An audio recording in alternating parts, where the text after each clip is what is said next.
When I was a kid, I was always kinda different. I could fit in enough to not be too obvious, but there were always cracks. I could tell something was strange about me. So I'd escape by doing the same thing I wanted to do anyway. Watch TV. TV provided me with this look into the lives of others, a place to wander, a place I didn't have to be me. I started to make up my own stories and have fantasies and live them out in my head, trying to be someone else. It was like an out-of-body experience, and it was entrancing.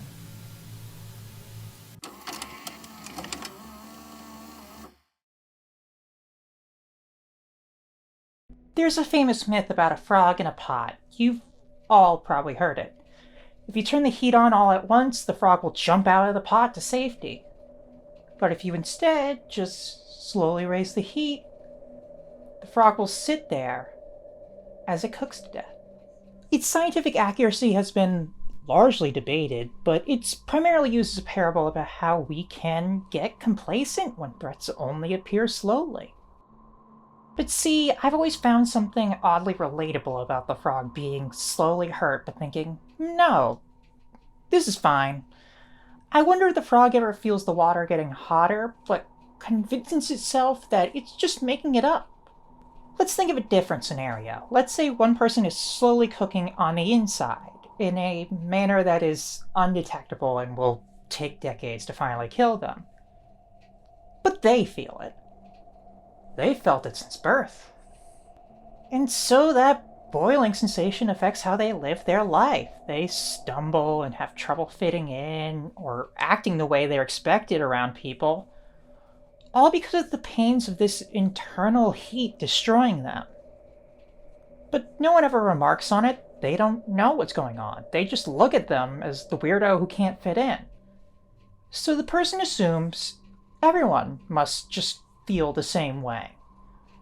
They're all just better at hiding it. That feeling of being slowly cooked inside, they're just not handling it correctly. They're being too much of a baby about it. It's all their fault. All the while, the boiling picks up more and more, until it's too late, and no one can ignore it. With this premise, I ask, if you live every day uncomfortable, feeling your inside slowly boil while pretending there's no problem, how do you cope? Well, you distract yourself. In May of 2024, I went to my childhood movie theater to see I Saw the TV Glow.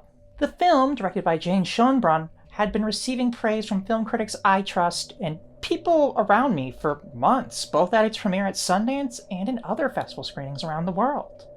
And what I experienced was something I'd never seen in a film before, but felt oddly familiar to my real life, leaving me feeling nauseous after my first watch.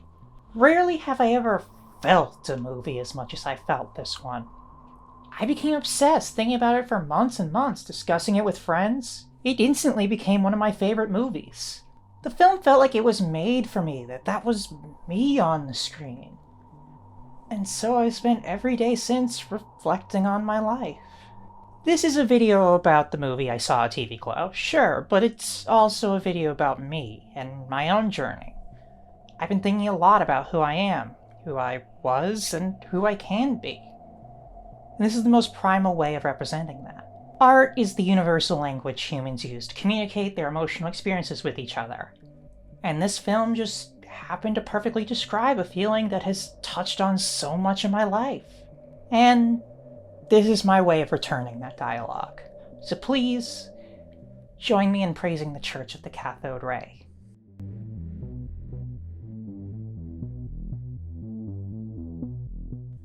As a kid, I could be shy, a bit awkward and scared, but I'd light up any time I could bring up a story I'd come across. You can see not much has changed. So it's no surprise that I would fall in love with what was the primary storyteller of that era. If there was one medium that defined the 2000s, it was television. From cartoons to sitcoms to reruns of movies to watching my beloved Red Sox break the curse with my dad, I fell in love with the tube and dreamed of telling my own stories. I'd write my own books, make my own cartoons in my mind, talk about things I saw at school. I was obsessed with the idea of creation and consumption. Mesmerized by the specter of the television fuzz beamed into my head by each dot on that CRT, and the hope that one day I could see something I made on there, that I could make someone feel the same way that these shows had made me feel. I do remember that I used television and movies very much as like a basis for social interaction. So I had this VHS of like 8 hours of this little time capsule from, I believe, February 20th, 1999, which I believe I still have. But it was just like, it was daytime TV, so it wasn't anything like extraordinary. But I remember like watching it over and over again because it was like this single French-Canadian cartoon like TV that we could have. So as a kid, I got into playing guitar at a really young age, and I grew up listening to like, you know, dad rock and 70s, whatever, but I remember being really, really drawn to like Joan Jett and her whole vibe, and I like very distinctly remember seeing like her or like Susie Sue and like these like wild like 70s and 80s makeup looks, and just being like, how do I become that? Like, when we look at screens as kids, this can be video game or TV or whatever, we're looking at people who may be, their characteristics may or may not be like ours. I mean stuff that's apparent, that is revealed, or stuff that's hidden.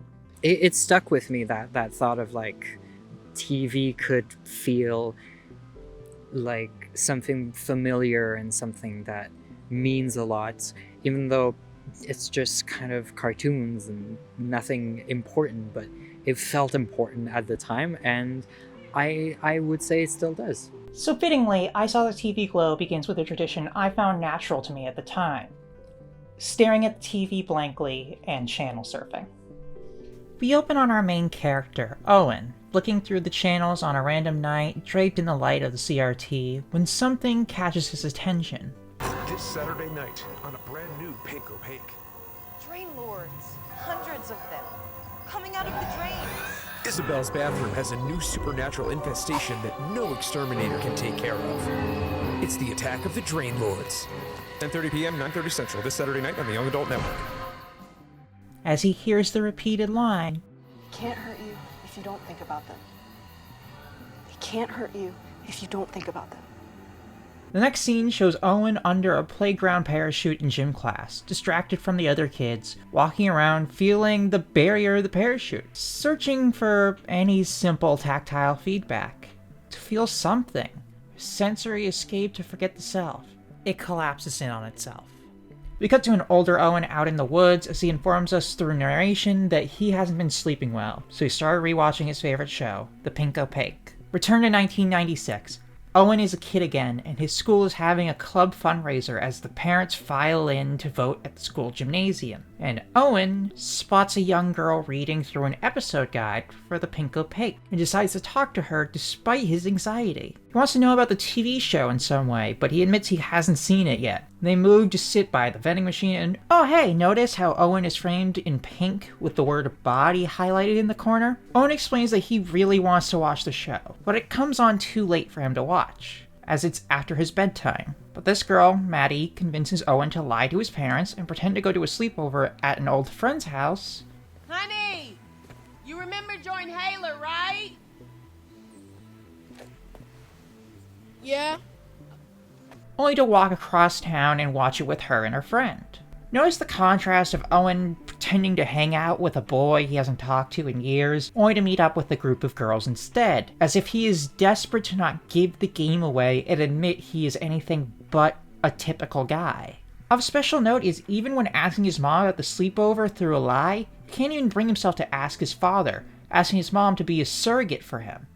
His father is played by Fred Durst, which I'll comment on more later, but yeah, interesting and notable casting choice. At the real sleepover, once Owen arrives, the show starts, and both Maddie and Owen look on seemingly enraptured by the entire TV show.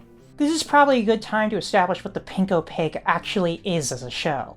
The Pink Opaque is a fictional supernatural young adult drama directly influenced by Buffy the Vampire Slayer, though I would not blame you for seeing the influence of other Supernatural and Monster of the Week themed shows from the 90s and beyond. The premise of the show is that two teenage girls, Isabel and Tara, meet at a summer camp and discover they have a psychic connection. Despite living on opposite sides of the county, they are able to help each other defeat the monsters of the week through this psychic connection that allows them to communicate. The monsters all stem from the big bad of the show, Mr. Melancholy, and his two lackeys, Marco and Polo. Their goal? To trap Isabel and Tara in the Midnight Realm forever. As a child, I found a certain release in being able to forget everything. To exist in another world, to not be reminded of who I was. Sometimes these shows would indulge me in that escape. I'd see things I wasn't sure why, but they kind of grabbed me. Like it was a window to a world I was desperate to live in. It was a much kinder world to me than the one I knew. And yet sometimes it hurt. Sometimes it reminded me of who I was expected to be by the world at large. I couldn't have individual wants or desires, no, that'd be too risky. People seemed to act weird around me when I did that. I wanted to fit in. Even if I never quite did, even if there was something always itching at me, I had to perform. And when I couldn't anymore, I just imagined myself somewhere else. Somewhere where I could forget I even existed for a bit. Afterwards, Maddie and Owen talk about their love for the show, when Owen whispers out, Sorry.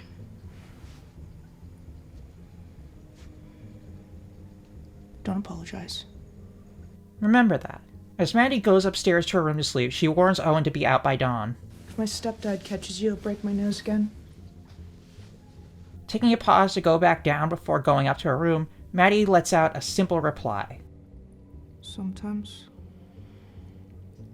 the Pink Opaque feels more real than real life. Owen seems to understand. Owen heads back to the front of the house he was supposed to be staying at, and as he does, an image of Isabel walking, but notably in 16:9 and with no CRT scan lines, plays over him. 2 years later, Owen is in high school and his mother is sick. They attempt to bond, his mother clearly recognizing that Owen feels alienated from everyone else. At this point, Owen is too detached to really communicate with anyone in his life, too shell-shocked to ever put himself on the line, yet helpless to the loneliness that results. On the drive home, Owen asks to watch The Pink Opaque, despite it being past his bedtime. It clearly is still on his mind years later. He nervously eyes his dad, and all his dad says is, "Isn't that a show for girls?" You know, I was never like super like pressured to do this thing, but it always felt kind of, it was more like the things that I wasn't questioning that in hindsight I'm like, girl. So I come from a fairly traditional family, like going to church every Sunday and that kind of stuff. And gender roles were very divided, like men and women and girls and boys and all of that had like very distinctive roles in society. When I was in kindergarten, for the first time in my life, I had a male teacher with long hair. He had like a ponytail and everything. And that was kind of a revolution in my life. It was the first man I saw with long hair. I asked my mom, like, I want that, can I have that? And I really wanted to have long hair, and she told me no, that boys can't have long hair. And this like felt like an injustice in some way of like, but why? Why can't I? I was like, 6 or 7 or whatever. I'd be like annoyed at the other boys in my elementary school classes. And I would be like so mad that I would like be lumped in with these people because they were like, crass, they were rude. I remember this really sharp sense of something, like some bit of me felt bad. And I couldn't really explain it.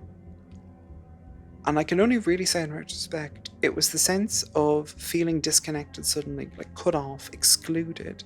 Someone in, when it was in like 8th grade, this guy came out as bisexual. And I'm just like, that's so cool. I wish I could do that. But like, not that, but also like, I'm like, in hindsight, I'm like, girly pop, calm down.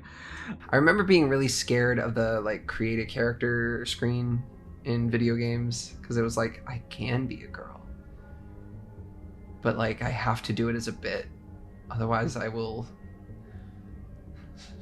destroy my honor or whatever, you know? I was like very clearly already like just like stocked up to the brim, full quota of internalized transphobia, like long before I had ever realized. And later on, you know, when I had like gym class and they were separating boys and girls, and I was just, it felt wrong to be put with the boys every time.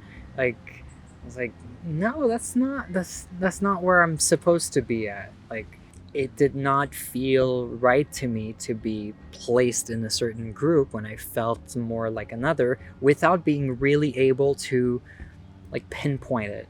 I didn't know who I was quite yet, but I knew I wasn't a guy, and that part really bothered me. I couldn't really explain it, but that's how it felt.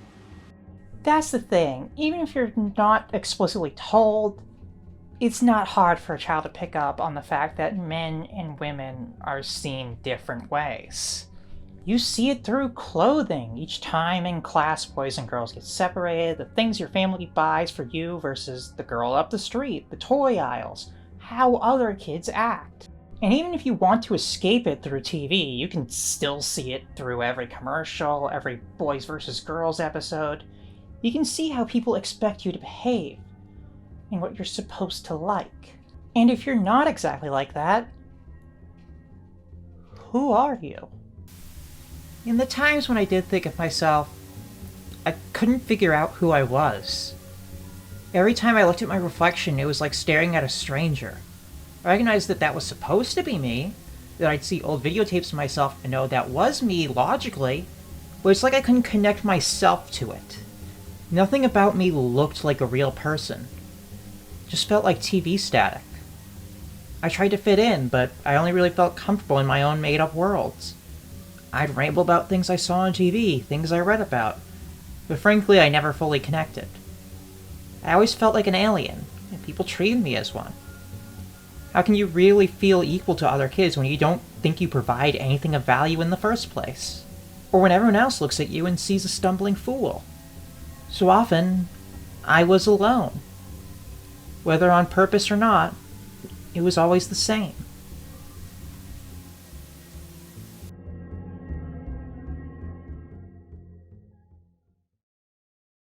After that first sleepover, I couldn't work up the courage to say more than 3 words to Maddie Wilson at a time. But when I told her I still wasn't allowed to watch the show, she started leaving tapes for me. Owen becomes obsessed with the pink Opaque, taking each tape and rewatching them over and over again, memorizing each line. I don't even have my learner's permit yet. How can I have a destiny?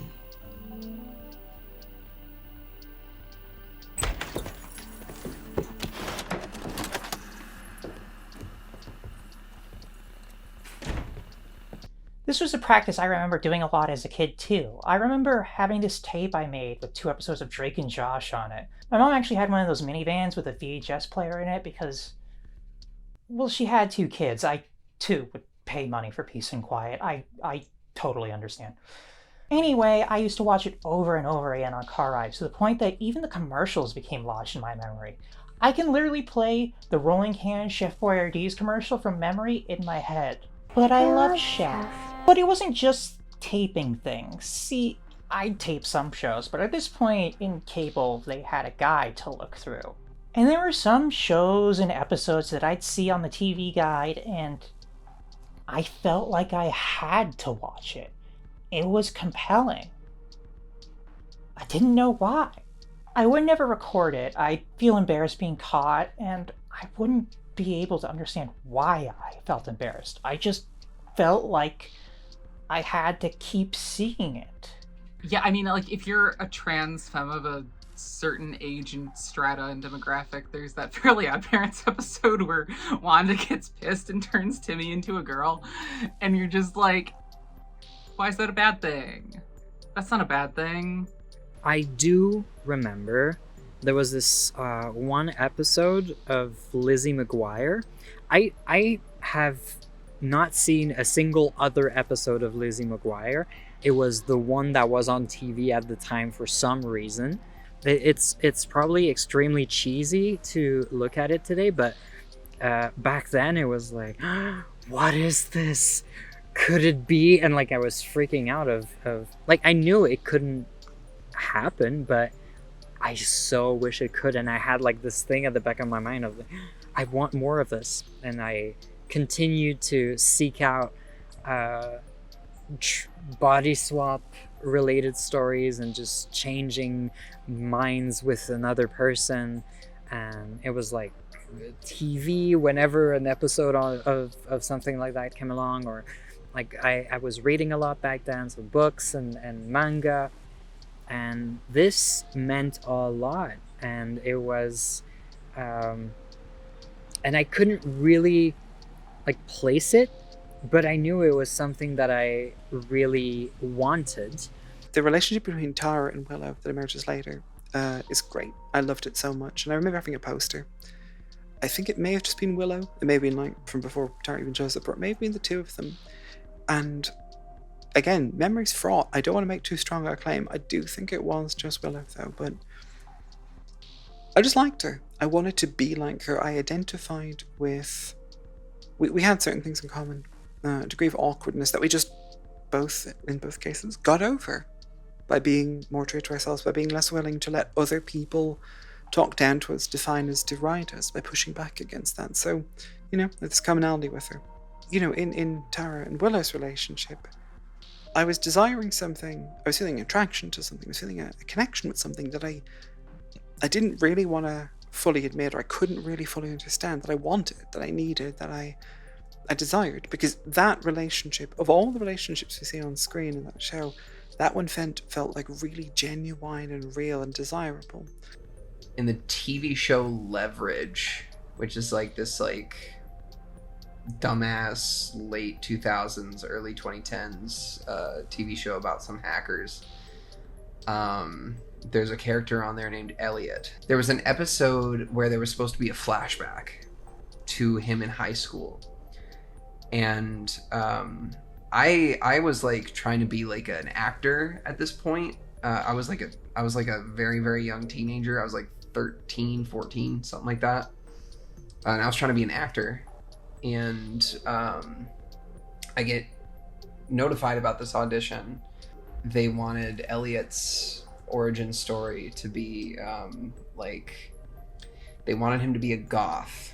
And so I came into the audition with eyeliner, put my hair in a ponytail. I dreamt that night that there was like a woman that looked exactly like that, but you know, like a more feminine figure and all that shit. But like, you know, she looked like me with the Elliot ponytail and the eyeliner, but you know, this was like clearly a woman. And you know, I'd never seen myself like that before until this dream. I was following her around in circles, like on the beach. Like she was like follow me, you know, she kept on saying follow me, and I would follow her. For me, it was a lot of body and gender swapping episodes. That one Manaphy movie for Pokemon, Samantha, Wizards of Waverly Place, Power Rangers had a couple for sure. But sometimes it could just be as ephemeral as some episodes that featured offbeat female characters that, while I didn't know why, I found relatable. I didn't get it. Why was I so interested in all of this? Why? And yet, I'd still keep coming back. As a trans filmmaker making pop cultural, somewhat commercial work in a landscape where trans people haven't been able to articulate transness in their own language, I feel really passionate about recontextualizing and evolving our language away from this othering gaze. I'm interested in having conversations about things that feel trans, and when I go back to Buffy, there are these themes of chosen family and feeling othered. But even the tone and aesthetic feel deeply queer to me. In I Saw the TV Glow, Maddie and Owen are catching something in the screen. It's not just them putting themselves into it. Before we had the idea of queer baiting, there were just signals of otherness and a gaze of feeling queer that were subliminally being protected and picked up by people who needed them, like me. I felt like I couldn't fit in anywhere, and that led to just wanting to be something else, despite the fact I thought I wasn't allowed to. Through the TV, though, I could be that something else for a little bit. I didn't have to have my body. Owen finally meets Maddie in person for the first time in a while, wanting to watch the Pink Opaque live with her again. Notice how Owen walks uncomfortably, like he'd rather take up as little space as possible as to not inconvenience people. I did that in high school too. Hell, sometimes I still catch myself doing it. I like girls, you know that, right? I'm not into boys. Totally, that's fine. What about you? Do you like girls? I don't know. Boys? I think that I like TV shows.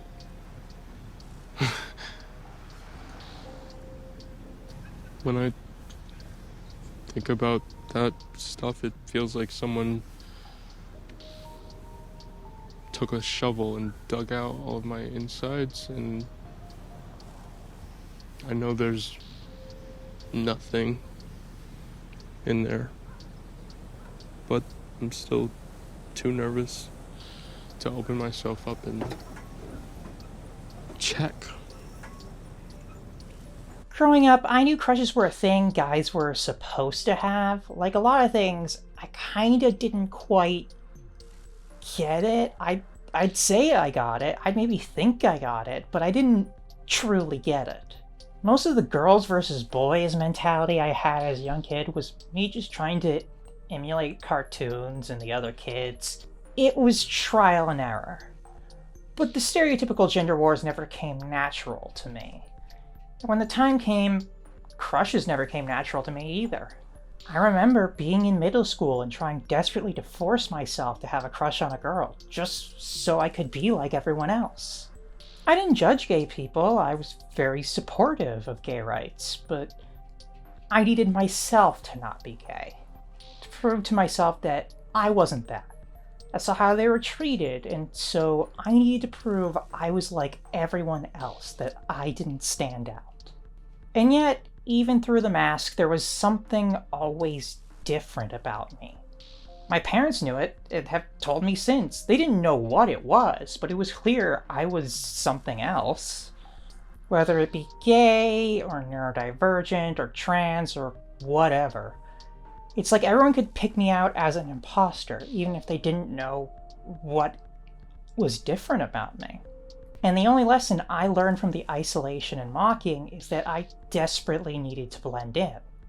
That it hurt being seen as an outlier. While watching together, Maddie starts crying, seemingly trying to fight it back, but unable to. After being berated by her father, she comes down to see Owen back in the basement, telling him she needs to leave the town. It's suffocating her. She encourages Owen to leave with her, painting a pink opaque symbol on the back of his neck. That night, Owen sees a projection of TV static floating in the air above his face as he tries to fall asleep. He stares mesmerized. The next day, he fervently washes off the pink opaque symbol and confesses to the parent of the kid that he was supposed to be staying with, that he's been lying for years, that he can't leave. His mom is sick, and he doesn't want to leave his family. He can't let Maddie take him away. Within a few weeks, his mom dies. Maddie disappears, leaving nothing but a burning TV set in the backyard, and the pink opaque is canceled. By middle school, I started to fit in less and less. I was quiet. I was scared. I'd been bullied and rejected, and I just was afraid of getting hurt. And every time I tried to crack a joke or make someone laugh, It's like I was distant. All I could do was tell them what I saw on TV. I had started to grow a lot. I was skinny, and the stranger in the mirror hadn't gotten any more familiar. In fact, I started to feel more inhuman. Before, I felt like a generic body, but at 13, 14, I felt more uncoordinated. Like I was puppeteering my body rather than living in it. Like an itchy costume I couldn't get out of. And with every change, I started to feel more and more confined. I couldn't imagine a future, so I just modeled myself after my dad. Same look, same haircut, same everything. I'd aim to have a wife and 2 kids just like him. Isn't that the American dream? In the meantime, I just watched some TV and hope one day that'd sit right in my stomach. Just don't think about it too much. Now, a lot of people have an interpretation of this film that I personally don't agree with. That it's about leaving behind childish, pathetic fandoms and your childhood to grow up. But I disagree, and I think the following segments will show what I mean by that. 8 years later, Owen works part-time at a movie theater with his manager played by alt comic Connor O'Malley. Connor in this film plays a type of guy I like to call the I'm just your bud bully.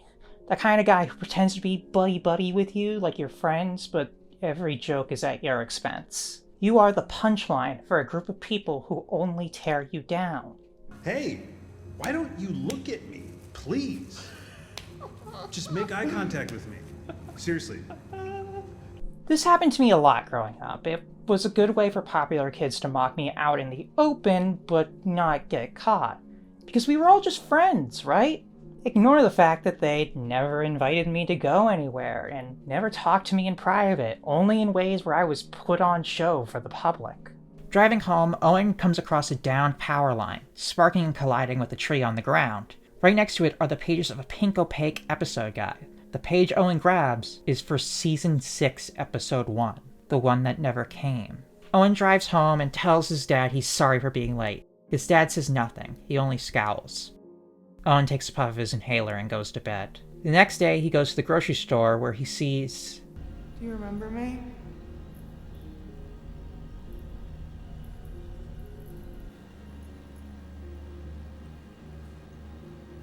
Maddie?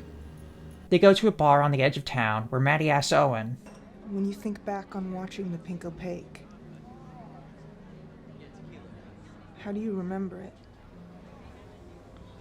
How do I remember it? Do you remember it as just a TV show?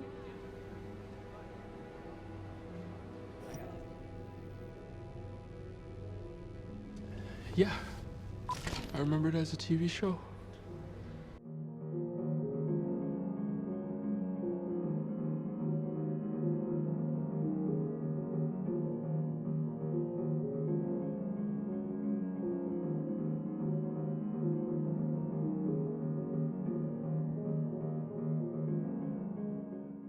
Do you remember how it ended? The final episode? The end of season 5?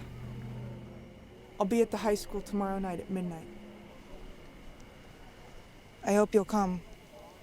and here is where Owen finds and recaps for us the final episode of the Pink Opaque. Mr. Melancholy is coming. If we're gonna defeat him this time, we're gonna need to harness the full potential of our shared powers. We're gonna need to meet again.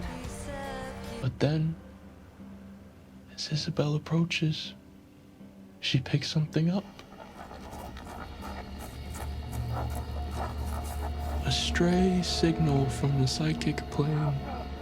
Help me. It's a desperate message from Terra. The real Terra. She's buried underground.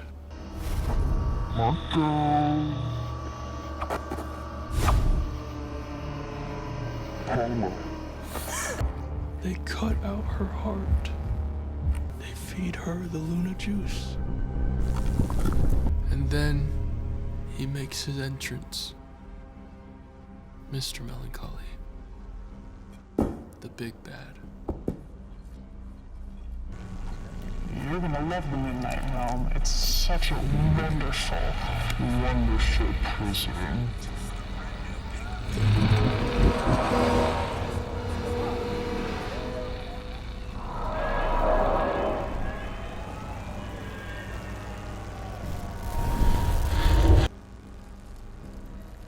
So you won't remember anything. Your real name, your superpowers, your heart. You won't even remember that you're dying.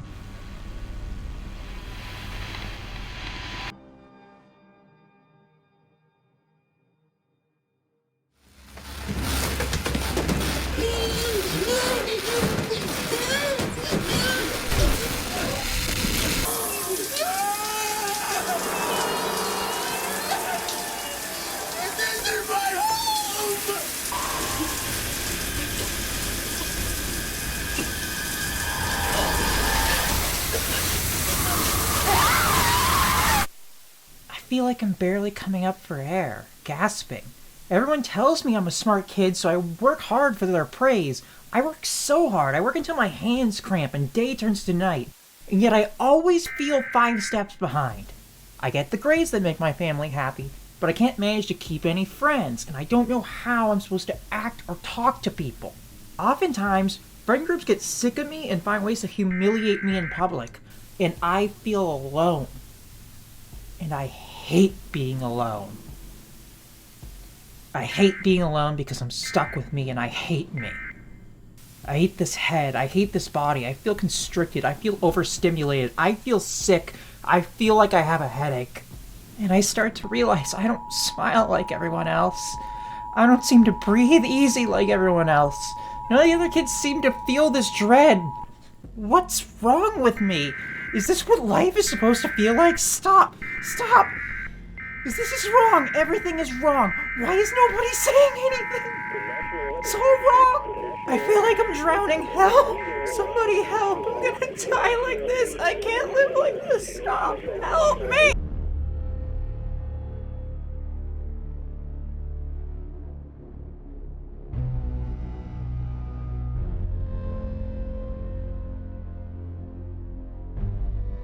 I don't know how to describe dysphoria other than, well, it's like that last scene in a way. The walls close in and your life loses detail as the things around you seem more realized, the definition and flavor of life turning just into a flat 2D plane, until you just feel like you're just watching someone else live your life.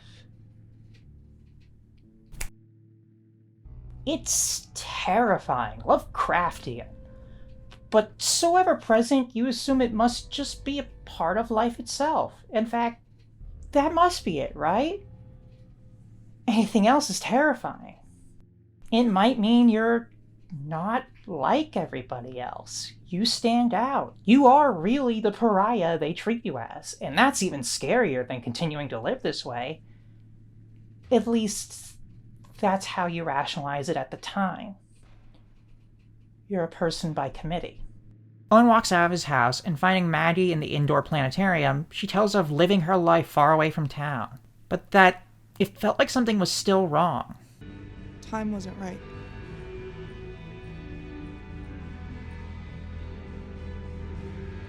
It was moving too fast.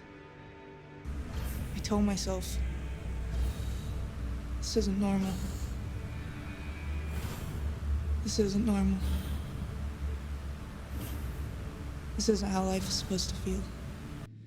A little bit after my 22nd birthday, I paid this burnout kid who used to hit on me in the food court $50 to bury me alive. Maddie describes her experiences of slowly suffocating in the coffin she bought for herself, screaming for help and never being found, choking on her own saliva, eventually looking down the barrel of the camera, talking to us, the audience, as if we ourselves are Isabel too. Finally, she loses consciousness and wakes up back in the pink Opaque as Tara. And I was finally back there. Back at our old sleepaway camp.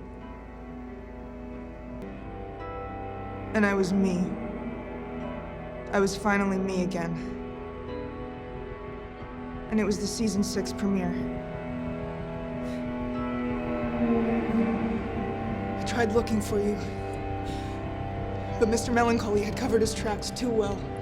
Tara approaches Isabel slowly, crawling, desperately, trying to reach out for her partner in the pink Opaque, telling her she found her beating heart and sent herself back to retrieve her friend, her, Isabel.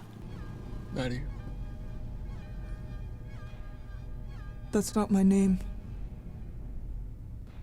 And I haven't told you anything tonight that you don't already know.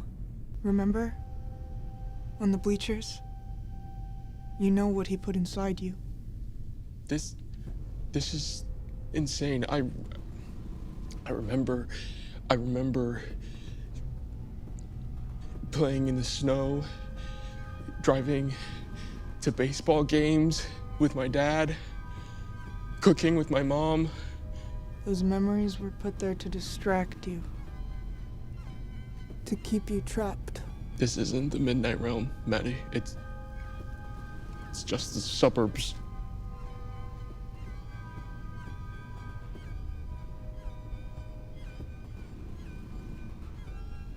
I told you that's not my name.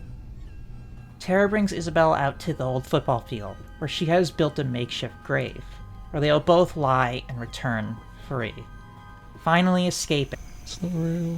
I don't think about it. Isabel.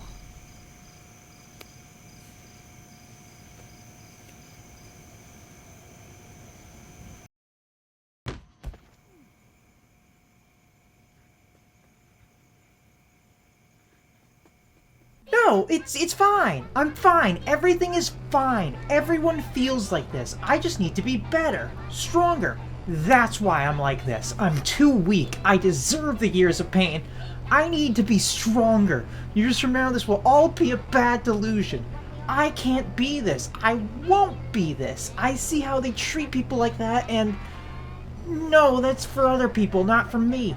I'm supposed to be normal in every possible way. I'm letting my family down. I'm letting my future down. All for what? Some stupid dream? It doesn't matter. It'll never matter. It'll fade. The feeling will fade. And maybe then I can finally be a normal boy. Isabel. Owen runs away. And despite the fact that this all seemed crazy, you wanted to believe her. Like you, the audience, you wanted to believe Maddie or Tara or whoever she was. But not just that, you wanted Owen to believe her, to finally give Owen something that makes him feel alive. But Owen is just here to go through with it. It feels like we've been robbed of something beautiful, all out of fear. And instead, we're left to rot. Owen stays locked up in his room waiting for Maddie to come back and force him underground. But she never did. I never saw her again. Owen walks through his childhood neighborhood over chalk drawings that say, "There is still time," surrounded by little ghosts, just like the pink Opaque logo. Years pass. Owen switches from his movie theater job to the local kids' entertainment complex. His father dies. He stays in the house, gets a wife and kids. I love them more than anything. We never see them once. One night, being unable to sleep, we find ourselves back in the woods where we saw Owen near the start of the movie. Owen extinguishes the flame and goes back home. He decides to watch the pink Opaque again. It's on streaming now, and it's nothing like he remembered. It's way more kid-friendly and unserious, dated. There's only one member of the pink Opaque, and there is no character named Isabel. Owen hyperventilates, his asthma getting worse throughout the years. I just felt embarrassed.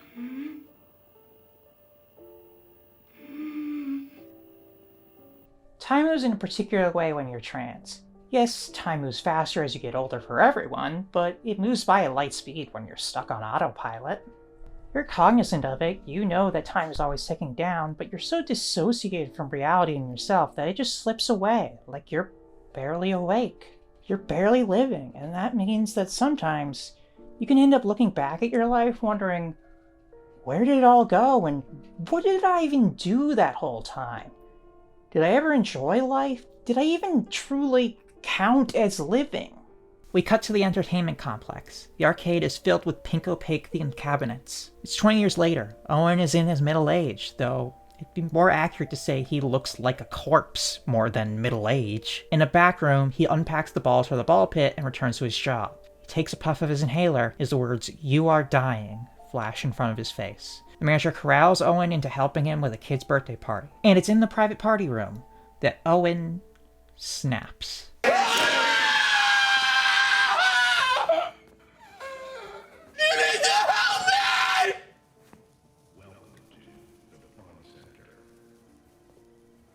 I'm dying right now!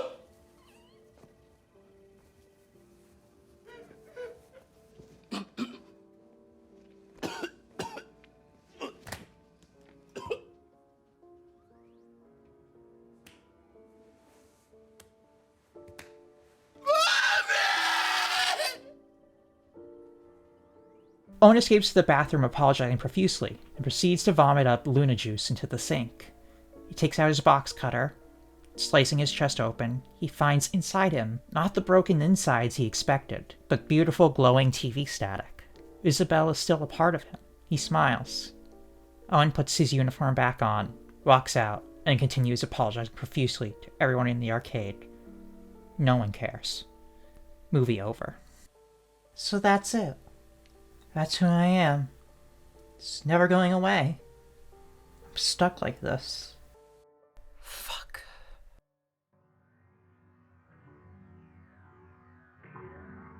From this point on, I'm going to be referring to the two leads of this film by their real names, Isabel and Tara. It feels hard to deny what the film is heavily implying. And yet, some people do.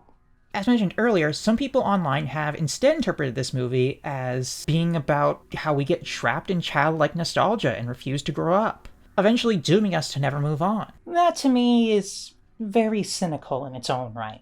Sure, I think it's good to expand your horizons and move past your nostalgia. And this film definitely has things to say about nostalgia baiting and corporate rebooting, and this whole channel is basically dedicated to making you leave your comfort zone. But to imply still having strong emotions tied to a show you grew up with is destroying your sanity is honestly a very petulant and teenage way of seeing things. It implies that you're some mature adult in comparison for not even thinking about your childhood. It feels like a very depressing way to view your journey through life, being ashamed of the steps you took in your journey instead of embracing that it's all a part of you. Plus, to take that point of view would be to completely ignore Isabel's role in telling the story. A role which... let's dive into. The entire film is told through Isabel's perspective on things. Every moment is told by her, and it feels oppressive and lonely. There's a lot of space surrounding her walking through the hallways as she thinks about the pink opaque. This awkward walk where she slumps over herself and lumbers like a zombie, and no one seems to pay her any mind. I often felt like this. Hell, I still get regular back pain from how much I slouch to try and make myself take up as little space as possible. I often felt like an uncoordinated brain trying to quap together a body, hoping no one would look at me because I was used to there not being any kindness in what they'd say afterwards anyway. I was a pariah, and I knew it. And eventually I felt like I deserved it once I started to think too hard about myself. And yet, there's always hints of the truth hidden beyond all of this. The blue and pink warring lighting that often frames Isabel, seen here with the vending machines, the reverse ends of the school hallway, the parachute colors. I don't know, whenever the show is on, they're caked in pink. Every other show seems to cover them in that classic cathode ray blue, but the pink opaque lights up the entire room. Sometimes the pink opaque feels more real than real life. And then there's that bleacher scene. The way Isabel describes how she feels is horrifyingly familiar to any trans person watching. People seem to think being trans is just wanting to play with Barbies growing up or being very effeminate, but it's more complicated than that. It's like you're a jagged piece that fits in nowhere, but all you know is how you're supposed to fit, so you're just jamming yourself in there. And it's obvious. No one knows what your problem is, just like you don't, but everyone can tell you don't fit in. I know there's something wrong with me. My parents know it too, even if they don't say anything. So you try to be that man everyone wants you to be. You try to force yourself into behaving like everyone else. Get crushes, be gross, be a regular boy. But every time you try... It feels like someone took a shovel and dug out all of my insides, and I know there's nothing in there. It's like a rock in your shoe that you can never get out, but never get used to. It's always there, bothering you, and it's present everywhere in everything you do. Makes you want to take a carrot peeler and peel off your skin because you just feel broken, and you know nothing you do will do any good, so you might as well just remove the ability to feel at all. I didn't first conceptualize myself as a woman when it came to reevaluating myself. I didn't think that was possible. I didn't think I could be that. So the first thing I conceptualized myself as was a failure. A toy thrown a little too hard and never quite the same. I was stuck like that. Till one day I came across something that made me face the truth in a way that I couldn't deny it anymore. And almost immediately, I wanted to shove it back down. There was this overwhelming feeling, this desire to fit in. Even if everyone in your life seems accepting and open, you see it on TV. You see how you're expected to behave and be like, and then you see the others. So you try to not be like those others. Even if the cracks show, you want to be completely and utterly normal. Isabel's Midnight Realm father resembles that. He is stalking and cold and undeniably masculine, holding you back as you try to become anyone else. And who better to personify that than someone who made an entire career off the young man rebel stereotype? Someone who for a certain part of their life, it was my way or the highway. He could be your father, but he could be anything. To me, it was the feeling I got looking at every other kid on the baseball field. That I could enjoy it and be close to them, but certain things they did would never come as easily to me. So I remained a failed experiment wearing the skin of the person I was supposed to be. Not all trans people know that they're trans when they're a child, but some, like me, did. The truth is that when I was growing up in the late 80s and early 90s, the existence of trans people seemed wholly confined to Jerry Springer guests or horrible movie punchlines. I didn't know that regular people, much less kids, could transition, and anyone I came across in the media that did transition were portrayed as freaks. What kind of kid wants to grow up to be a freak? Even today, in an age of unprecedented trans visibility, transgender children are subject to horrific acts of violence. Back when I was growing up, the idea of transitioning was that much more dangerous. From my earliest moments of self-awareness about my gender identity, I decided it was something I had to hide.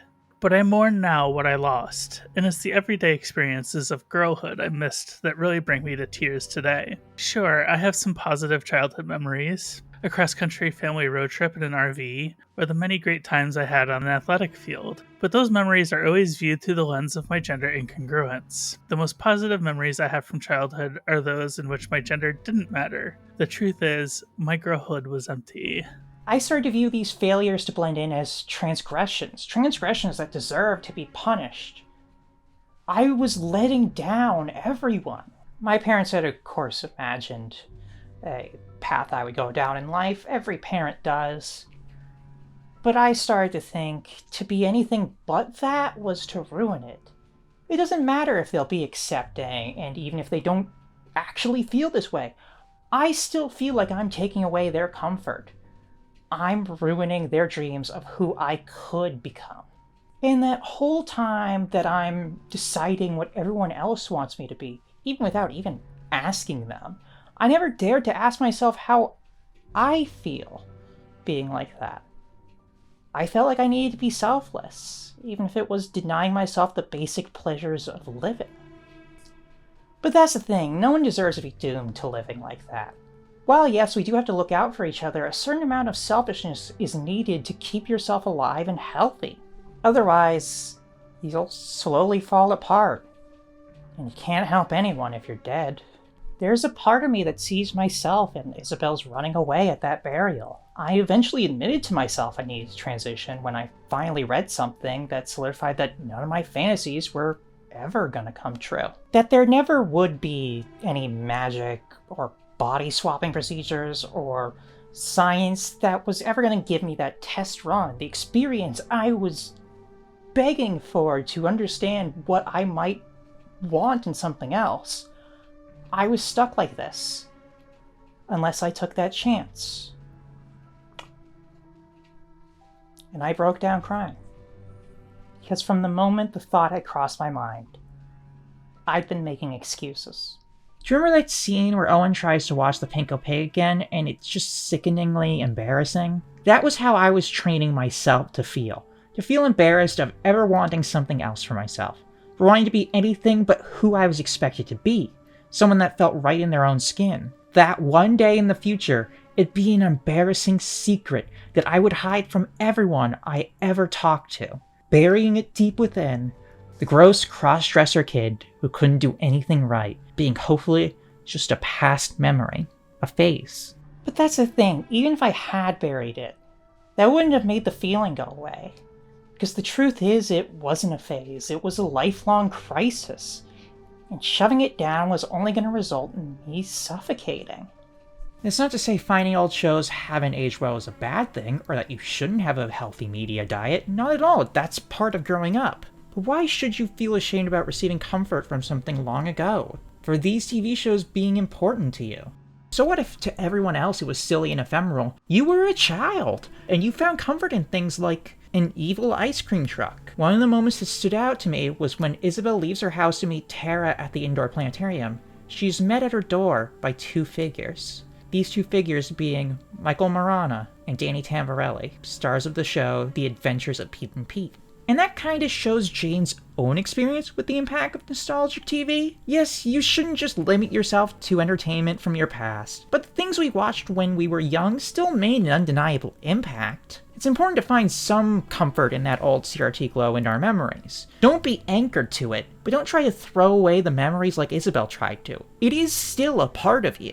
So what of that ending? It's been a major source of contention in discussions on the film, with many being unsure of how to read the ending. Sure, in the end, Isabel is able to see inside of her, but she ends up apologizing and trying to blend in again, exactly like Tara had asked her not to. She still has time, but time is not infinite. Will she ever be back to herself? Jane Schunbrunn has discussed online the possibility of making a sequel, and if that comes, I'll be happy to be able to do an entirely new analysis.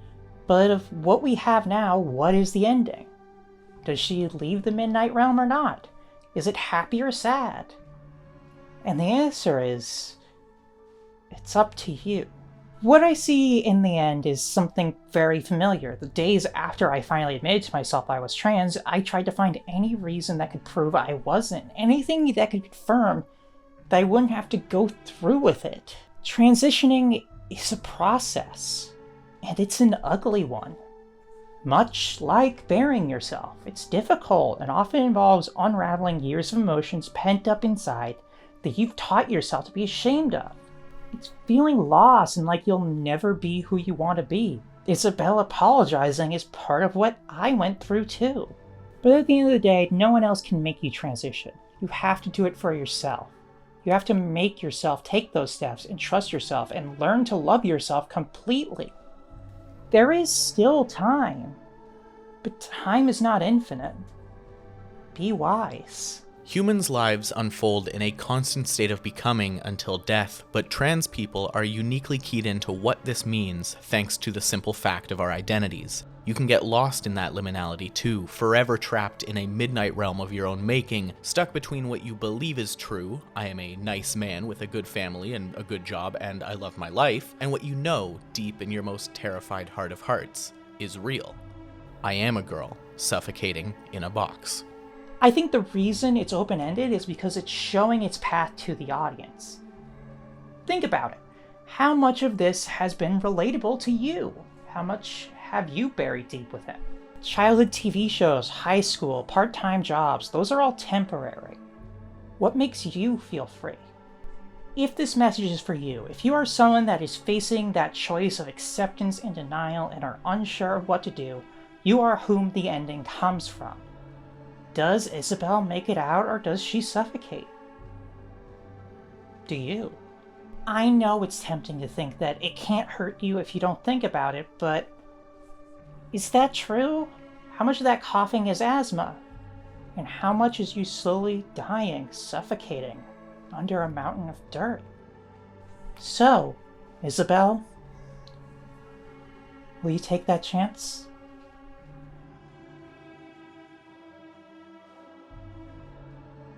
The moment I realized I was trans, I thought my life was over. I couldn't see a future. I never could. I kept wearing my sweatshirt and jeans to school every day because I didn't care what I looked like anymore. This wasn't me. I eventually couldn't take it anymore. The sad, depressing sleepwalking had gotten to me. I had started to see actual stories of real trans people living their lives, and I felt like I had to push myself forward. I had to be fully alive like them.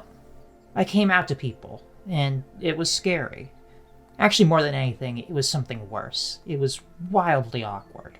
It's hard, and it never got easier. I just had to keep making myself take step after step after step. One order of clothes, one doctor's visit, consultation after consultation, dressing at home, taking HRT in secret. Until one day, I couldn't hold back any longer. I just needed to be free. 8 years later, I'm still here. It didn't solve all my problems. It definitely didn't. When you spend that long beating up on yourself and feeling useless and just internalizing all that hatred, that takes time to unravel. But it started the process of me becoming a real person, a truly alive human being. I no longer have to conceptualize myself as something designed or predestined. I'm me. I'm like anyone else. The beauty of humanity is in our differences, in finding individual and group satisfaction. And I found mine. I found who I was. God, am I happy I did. It feels like removing a weight from my chest, like finally taking a full breath after drowning. I'm personally glad I buried myself and escaped the midnight realm. But sometimes I still look back then, to the scared little girl I used to be, watching TV to escape existence, hating what life was. I feel sympathy for her. Sometimes I'll separate her into a different person, and I just see a sad child who hates herself and doesn't know why. Does she deserve that? Did I? Maybe I need to stop thinking I'm uniquely damned and feel some of that empathy for myself. I think it's time I showed care for the part of myself that suffered the most, so I could make it here.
I'd like to give a special thanks to my $10 a month patrons: Arif Hassan, Kim Pine, Kate, Cameron Kanaki, Morgan T, Amber Rain, Ben Birdperson, Justin Shepard, Katrina Q, and Tegan B.